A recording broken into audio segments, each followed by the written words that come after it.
Xitoy tunji qatim Tayvan mustaqilligini qo'llovchilarning qora tizimligini tayyorlaganligini oshkor e'lon qildi. Xitoyning Tayvan munosabatlari ishxonasi e'lon qilgan bayonotida Tayvan bosh ministri Su Jingjang, parlament boshlig'i Yu Shikun va tashqi ishlar ministri Joseph Wu johillik bilan Tayvan mustaqilligini qo'llaydi deyilgan.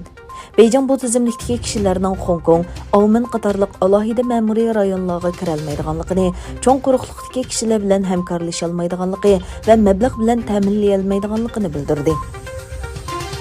Türkiye'nin Malatya'da Şarkı Türkistan xalqini qo'llash uchun o'tkazilgan axborot e'lon qilish yig'inida Xitoyning 1949 yildan 2016 yilgacha Şarkı Türkistan'da ziyonkashlik va qatliam ilib borganligi, 2017 yildan boshlab buning irqiy qirg'inchilik darajasiga yetganligi ko'rsatildi. Amerika Avam Palatası Prezident Joe Biden'ning iqtisodiy planining birinchi bosqichini tashkil qiladigan 1 trillion Amerika dollariga yaqin ul asliha planini tasdiqladi.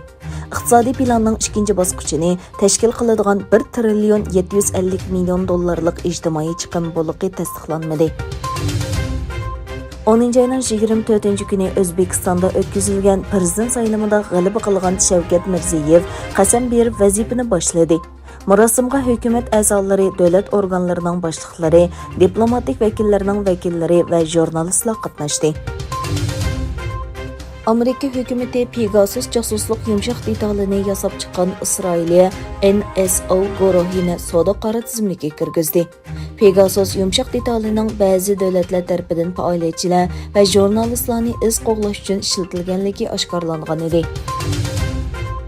Rossiyada bir kunda 41.335 nafar yo'qimlanuvchi bayqalgan bo'lib, Xitoy virusi yuqumi boshlangandan buyon kundalik eng yuqori saviyaga yetgan. Shunda qilib, yo'qimlanuvchilar umumiy soni 8.756.000 ga yaqinlashdi. Amerikaning Xiyosunda o'tkazilgan Astrovod musiqa festivali jarayonida kam deganda 8 odam dasilib qazo qildi.